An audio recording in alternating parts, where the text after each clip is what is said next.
রাজধানীর প্রেস ক্লাবে বাম গণতান্ত্রিক ঐক্য জোট দ্রুত নির্বাচন চেয়ে বর্তমান সরকারের বিরুদ্ধে একটি বিক্ষোভ সমাবেশ করে। মানুষ তারা ঘুরে দাঁড়াচ্ছেন, সেইটা বিবেচনা না করে পাহাড়ে হত্যাকাণ্ড সংঘটিত হয়েছে। গার্মেন্টস শ্রমিক হত্যাকাণ্ড করা হয়েছে।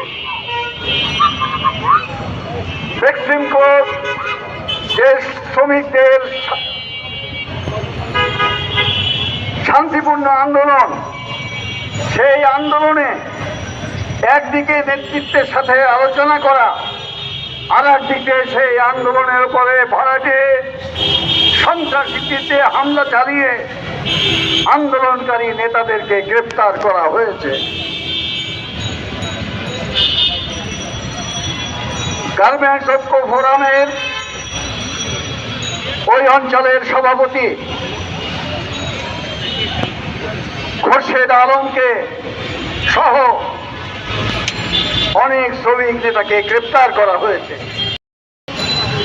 এবং ক্ষমতাকে প্রলম্বিত করে কি করে তারা রাজনৈতিক দল গঠন করবেন, রাষ্ট্রকে ব্যবহার করে সেই কাজ তারা করছেন।